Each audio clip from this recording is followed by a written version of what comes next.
दुनिया में लड़ाई खत्म होने का नाम ही नहीं ले रही है। एक लड़ाई खत्म होती नहीं कि दूसरी सामने आ जाती है। ऐसा ही कुछ हुआ बाल्टिक सी में, जहां रशियन शिप ने जर्मन हेलीकॉप्टर को मार गिराया। यूएस प्रेसिडेंट डोनाल्ड ट्रंप का कहना है कि रशिया एक वॉर मशीन है जो खाना पीना सोना तो छोड़ सकता है पर लड़ना नहीं छोड़ सकता।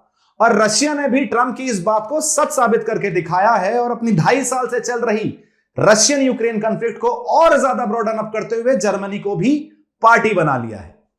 इस वीडियो के अंदर हम ये डिस्कस करने वाले हैं कि आखिर इस अटैक से क्या क्या रिपरकशंस देखने को मिलेंगे, नेटो के अंदर क्या चेंजेस देखने को मिलेंगे, जर्मनी की डिफेंस स्पेंडिंग में क्या चेंजेस देखने को मिलेंगे, साथ के साथ बहुत इंपॉर्टेंट एस्पेक्ट जिसे हम बोलते हैं हाइब्रिड वॉरफेयर, वो भी इस वीडियो के अंदर हम डिस्कस करने वाले हैं। चलिए शुरू करते हैं। न्यूज में कुछ इस तरीके से कवर किया गया है, इसे Russian ship fired eight German helicopter इन नेटो लेक। यहां जो ये टर्म नेटो लेक है, ये बाल्टिक सी के लिए यूज किया गया है। बाल्टिक सी के आसपास वाली कंट्री को हम बाल्टिक कंट्रीज बोलते हैं और उस पूरे रीजन को हम बाल्टिक रीजन बोलते हैं। आखिर ये रीजन कौन सा है? Estonia, Latvia, Lithuania, Poland, Germany और स्वीडन, ये सारी वो कंट्रीज हैं जो बाल्टिक लेक के साथ या बाल्टिक सी के साथ अपनी बॉर्डर शेयर करती हैं, कोस्टल बॉर्डर शेयर करती हैं। यहां नेटो का इन्फ्लुएंस आज की डेट में काफी ज्यादा है, इसलिए इसे नेटो लेक भी कहा जाता है।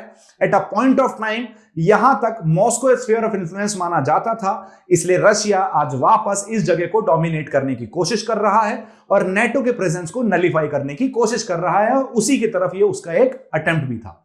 आगे बढ़ते हैं, देखते हैं न्यूज में किस तरीके से कवर किया गया है इसे। जैसा मैंने बोला, रशियन शिप को एलिजली बोला गया है कि उसने एक सिग्नल एमिनेशन फायर किया है towards a German Renaissance helicopter, जिसकी वजह से वो बाल्टिक सी में जाकर गिर चुका है, जिसकी वजह से रशिया और जर्मनी आमने सामने आ चुके हैं, जो याद दिलाता है हमें वर्ल्ड वॉर 2 का समय, वर्ल्ड वॉर 1 का समय। तो हम 100 साल पीछे जा चुके हैं। इतनी ज्यादा तरक्की करने के बाद भी आज भी कुत्ते बिल्ली की तरह यूरोप में देश लड़ रहे हैं, जिससे पता चलता है कि टेक्नोलॉजिकल डेवलपमेंट ह्यूमैनिटी का डेवलपमेंट के बराबर साथ में नहीं देखा जा सकता। दोनों अलग अलग चीजें हैं। आप एडवांस बन सकते हो पर आप इंसान बन जाओ, इसकी कोई गारंटी नहीं है।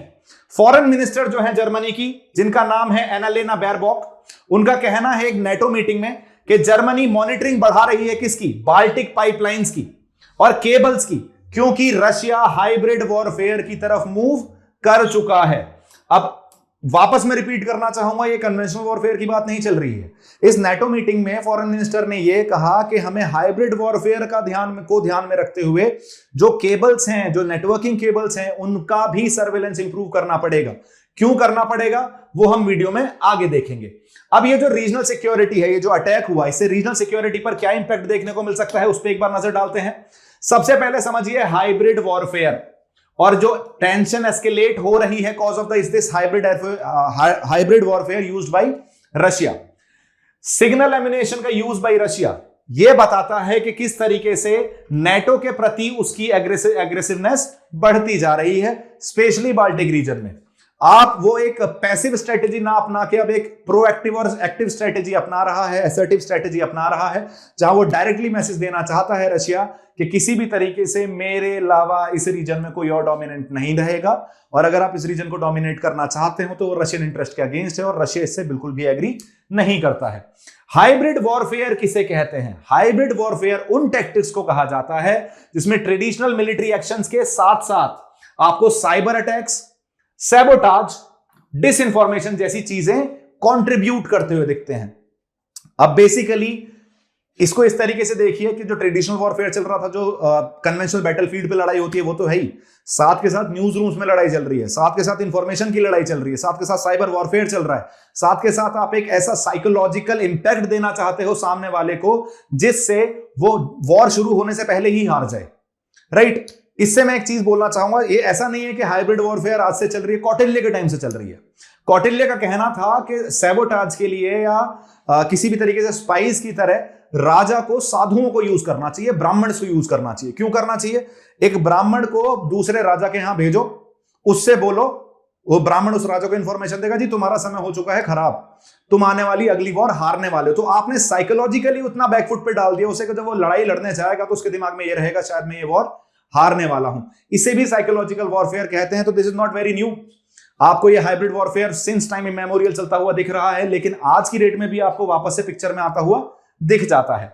क्रिटिकल इंफ्रास्ट्रक्चर में डिसरप्शन की जो बातें चल रही हैं, अंडर सी कम्युनिकेशन केबल्स को डैमेज करना, स्पेशली बाल्टिक सी के अंदर एक कंसर्न बढ़ाता है कि कैसे वाइटल कम्युनिकेशन नेटवर्क्स को सिक्योर नहीं किया जा पा रहा है, जो इकोनॉमिक पर्सपेक्टिव से और सिक्योरिटी पर्सपेक्टिव से दोनों ही तरीके से काफी ज्यादा नुकसानदायक साबित हो सकते हैं। ये केवल मिलिट्री पर्सपेक्टिव को नुकसान नहीं पहुंचाएगा, ये सिविलियन इंफ्रास्ट्रक्चर को भी नुकसान पहुंचाएगा, जिससे security as well as economic stability दोनों इंपैक्ट होती हुई दिखेंगे। तो ये लड़ाई केवल फौजियों के बीच में नहीं होने वाली है, आम जनता को भी इसका उतना ही इंपैक्ट देखने को मिलेगा।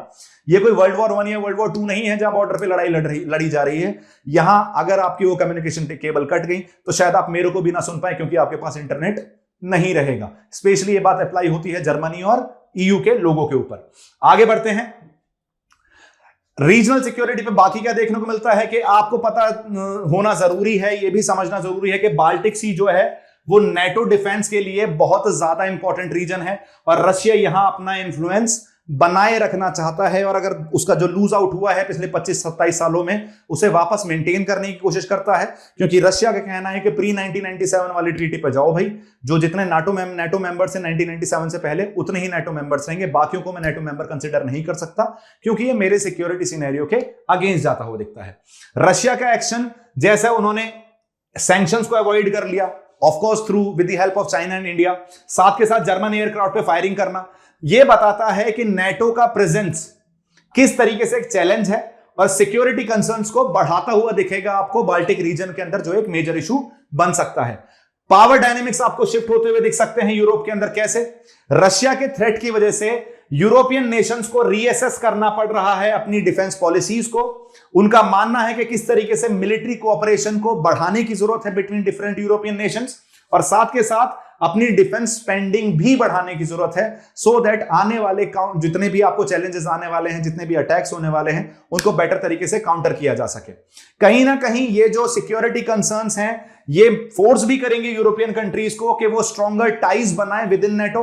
मतलब जैसे हमें देखने को मिल रहा था ड्यूरिंग कोल्ड वॉर कि बहुत सारी कंट्रीज काफी ज्यादा क्लोज थी, कोल्ड वॉर खत्म होने के बाद सबने अपना अपना पर्सपेक्टिव रन करना शुरू कर दिया, तो फिर से नेटो को स्ट्रेंथन होता हुआ देख सकते हैं आप। कहीं ना कहीं रशिया का एग्रेशन उसके लिए एक मेजर कारण माना जा रहा है और रशिया को काउंटर करने के लिए शायद नेटो को रिवाइव किया जाएगा, नेटो को वापस से उस पोजीशन में लेके लाया जाएगा जहां वो प्री 1991 एरा में देखने को मिल रही थी। बात यह भी है कि जब 1991 में यूएसएसआर का डिसइंटीग्रेशन हुआ तो रशिया का कहना था देखो जी वॉर्सो पैक्ट तो खत्म हो गया, नेटो आपने यूएसएसआर के अगेंस्ट बनाया था, यूएसएसआर अब एग्जिस्ट करता नहीं, तो नेटो को भी खत्म कर दो या मुझे भी नेटो में ऐड कर लो।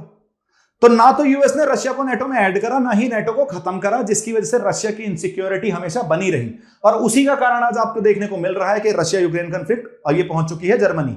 दो बड़ी पावर्स आमने सामने हैं, दो ऐसी पावर्स जो मेजर मादा रखती हैं इस ग्लोबल ऑर्डर में, वो आमने सामने खड़ी हुई दिख रही हैं, जो ग्लोबल स्टेबिलिटी के लिए बिल्कुल भी अच्छा नहीं है। रशिया और नेटो के रिलेशंस हमेशा से ही आपको खराब देखने को मिल रहे हैं। जैसे अभी मैंने आपको बोला ये एम्यूनेशन की फायरिंग जो हुई, ये जो सैबोटाज कर रहा है अंडरलाइन जो अंडर सी कम्युनिकेशन केबल्स हैं उनके साथ रशिया, तो काफी हद तक आपको रशिया और नेटो मेंबर्स के स्टेट जो रशिया और नेटो मेंबर्स जो हैं उनके रिलेशंस खराब करता हुआ दिखेगा। नेटो का जो डिफेंसिव रेस्पॉन्स होगा वो कहीं ना कहीं क्रिटिकल इंफ्रास्ट्रक्चर को मॉनिटर करने पे सीमित रहेगा। भी वो बहुत ज्यादा एग्रेसिव पॉलिसी नहीं अपनाना चाहते, वो चाहते हैं कि जितना भी क्रिटिकल इंफ्रास्ट्रक्चर है जिसकी वजह से इकोनॉमिक और मिलिट्री पर्सपेक्टिव रन करते हैं उनको सेफ गार्ड किया जाए, उनकी सिक्योरिटी को मॉनिटर किया जाए, जिसकी वजह से कहीं ना कहीं ये जियोपॉलिटिकल डिवाइड और जो एस्केलेशन है between the EU and Russia ये आपको और ज्यादा बढ़ता हुआ दिख सकता है। जर्मनी का क्या रोल रहने वाला है, उसकी डिफेंसिव प्रिपेयर्डनेस पे भी बात करनी जरूरी है।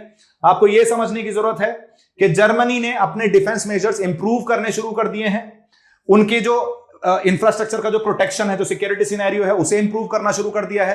अपने आप को उन्होंने तैयार करना शुरू कर दिया है कि आने वाले समय में कोई पोटेंशियल कॉन्फ्लिक्ट हो सकती है, दुनिया शायद एक ऐसी वॉर की तरफ बढ़नी शुरू हो जिससे हम सब बचने की उम्मीद करते हैं, जिसको हम सब बोलते हैं कि शायद ये केवल एक हाइपोथेटिकल एस्पिरेशन तो मैं नहीं बोलूंगा, हाइपोथेटिकल एक प्रिडिक्शन ही है कि वर्ल्ड वॉर 3 की तरफ हम मूव कर रहे हैं। भगवान करे ऐसा ना हो, समझदारी से काम लेना चाहिए, रिजोल्यूशन टेबल पर बैठकर चीजों को रिजॉल्व करने की कोशिश करनी चाहिए, क्योंकि वॉर से कभी किसी का फायदा नहीं हुआ है। ये एक सीरियस शिफ्ट दिखा रहा है नेशनल सिक्योरिटी प्रिपेयर्डनेस की तरफ। जर्मनी थोड़ा सा बैकफुट पे आ चुका था अपनी प्रिपेयर्डनेस को लेकर, जैसा आपने देखा है इमिग्रेशन के टाइम पे भी जर्मनी ने अपने बॉर्डर्स ओपन अप कर दिए थे, लेकिन इस इंसिडेंट के बाद जर्मनी अपनी डिफेंस स्पेंडिंग बढ़ाता हुआ दिखेगा, क्रिटिकल इंफ्रास्ट्रक्चर की सिक्योरिटी बढ़ाता हुआ दिखेगा, अपने आप को बेटर प्रिपेयर करेगा। अगर कोई लड़ाई होती है तो जर्मनी भी उसके लिए प्रिपेयर्ड रहना चाहिए।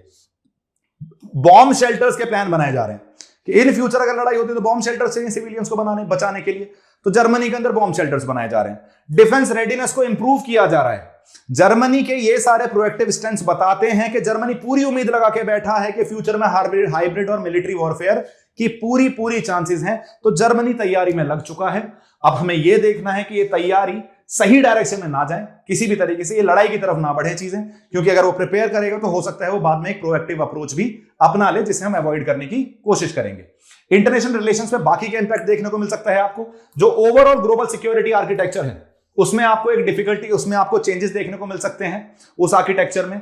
ये जितनी भी चीजें हो रही हैं इससे ग्लोबल जो स्टेबिलिटी है, जो पीस है, जो सिक्योरिटी है, वो वल्नरेबल होता हुआ दिख सकता है। और हाइब्रिड वॉरफेयर की तरफ पूरी दुनिया अगर मूव करती है तो it will not be only about the militaries, it will be about civilians as well. आपको, मेरे को, हर उस इंसान को जिस धरती पे जी रहा है, जो उस देश में जी रहा है, जिससे जो वॉर में इन्वॉल्व होने वाला है, हर किसी की लाइफ पे एक डायरेक्ट इंपैक्ट पड़ने वाला है। पहले इनडायरेक्ट पड़ता था कि पैसे बढ़ जाएंगे, चीजें महंगी हो जाएंगी, ये सब चीजें इकोनॉमिक इंपैक्ट थे। आज की डेट में सिक्योरिटी इंपैक्ट, इकोनॉमिक इंपैक्ट, साथ के साथ आप जो हम राइट टू इंटरनेट की बात करते हैं शायद वो भी खत्म होती हुई दिखेगी अगर ये हाइब्रिड वॉरफेयर कंटिन्यू होता हुआ दिखता है, क्योंकि साइबर अटैक्स आपको काफी ज्यादा बढ़ते हुए दिख सकते हैं। जो इंटरनेशनल ऑर्गेनाइजेशंस हैं जैसे नेटो, ईयू, यूएन, इन्हें अपनी स्ट्रेटेजी इंप्रूव करनी चाहिए जिससे वो इन थ्रेट्स को बेटर तरीके से टैकल कर सकें, बेटर तरीके से काउंटर कर सकें। हाइब्रिड वॉरफेयर क्या है? मैंने जैसे आपको बताया, हाइब्रिड वॉरफेयर वो है जिसके अंदर कन्वेंशनल मिलिट्री टैक्टिक्स के साथ साथ इररेगुलर वॉरफेयर भी ऐड किया जाता है, जैसे साइबर अटैक्स, डिसइंफॉर्मेशन और इकोनॉमिक प्रेशर्स। जैसे जो सैंक्शंस लगाए गए थे रशिया के ऊपर, इसे भी आप हाइब्रिड वॉरफेयर का ही एक एस्पेक्ट मान सकते हो। यूरोपियन सिक्योरिटी पे काफी हद तक आपको एक मेजर इंपैक्ट देखने को मिलने वाला है। जो क्रिटिकल इंफ्रास्ट्रक्चर को टारगेट किया जा रहा है बाई रशिया, जैसे पाइपलाइंस को, कम्युनिकेशन केबल्स को, इसकी वजह से एक साइकोलॉजिकल स्ट्रेस बन सकता है यूरोपियन यूनियन के कंट्रीज के ऊपर, जिसकी वजह से और बेसिकली जो साइकोलॉजिकल स्ट्रेस है, it's not only about the critical infrastructure security, it's also about जो डिसइंफॉर्मेशन फैला रहा है रशिया, इकोनॉमीज को डिस्टेबलाइज करने की कोशिश कर रहा है, सोसाइटीज को डिस्टेबलाइज करने की कोशिश कर रहा है थ्रू द इंफॉर्मेशन वॉरफेयर। तो basically west is testing the test of its own medicine, getting the test of its own medicine. जो वेस्टर्न वर्ल्ड हमारे साथ करता है एक psychological warfare, information warfare through different indexes, religious freedom, happiness freedom, press freedom, तो साथ उसके साथ भी रशिया आज की डेट में एक रिवर्स वॉरफेयर की तरफ चालू कर चुका है, जिसकी वजह से अब उन्हें पता चल रहा है कि ये करने से आप फॉरेन इंटरफेरेंस अलाउ कर रहे हो और दूसरे के कंट्री में इंटरफेयर कर रहे हो। जब उनके साथ हो रहा है तो उन्हें बुरा लग रहा है, जब वो दुनिया भर के साथ करते हुए आए थे तब उन्हें ये वैलिड लगता था, क्योंकि उनके जियोपॉलिटिकल गेन्स अटेन हो पाते थे। कन्वेंशनल डिफेंस के लिए एक मेजर चैलेंज है कारण हाइब्रिड वॉरफेयर की वजह से आप ये नहीं समझ पाते यार मैं ट्रेडिशनल मिलिट्री का भी यूज करूं, क्योंकि किसी ने अगर आपने क्रिटिकल इंफ्रास्ट्रक्चर काट दिया तो वो एक्सपेक्ट करेगा तू भी काट दे भाई, तू भी क्रिटिकल इंफ्रास्ट्रक्चर डिस्टर्ब कर दे, मेरा डिस्टर्ब कर दे।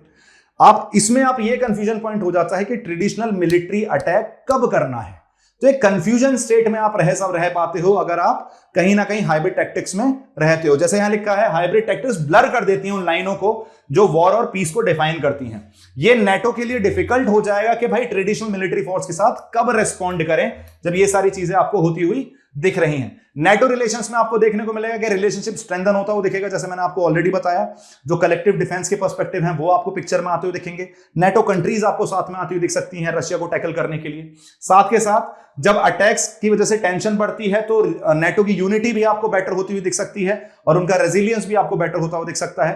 कलेक्टिव डिफेंस का मतलब होता है कि अगर किसी एक कंट्री पर अटैक किया है तो मानो सारों नेटो मेंबर्स पर अटैक किया है, और अगर किसी एक कंट्री पर अटैक किया जाएगा तो सारे नेटो मेंबर्स मिलके उस अगेंस्ट जिसने अटैक किया है उसके अगेंस्ट अटैक करने की तैयारी करना शुरू कर देंगे और एकजुट होकर उस एनिमी का सामना करेंगे। इस केस में रशिया है वो enemy.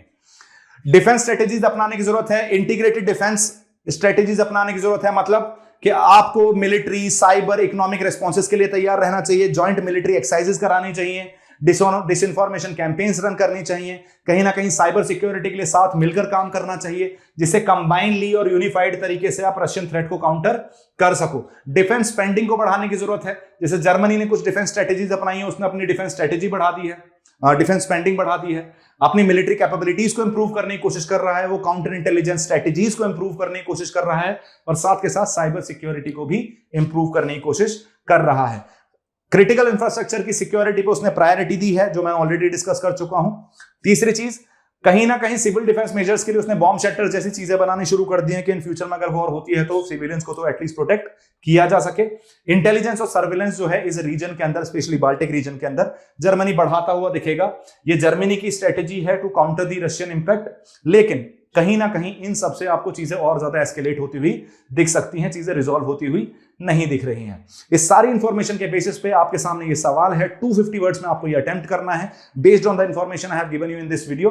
The question is, in the light of recent alleged incident involving a Russian ship firing a signal ammunition at a German helicopter in the Baltic Sea, evaluate the potential implications of this event on NATO's strategy in the region.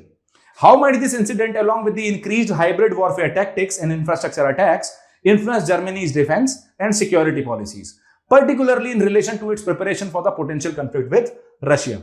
इस पूरे video को अगर आपने ध्यान से देखा है तो आप डेफिनेटली इस क्वेश्चन को आंसर कर पाएंगे। That's all from my end. Subscribe to our YouTube channel, that is Chahal Academy. Thank you so much guys and have a good day.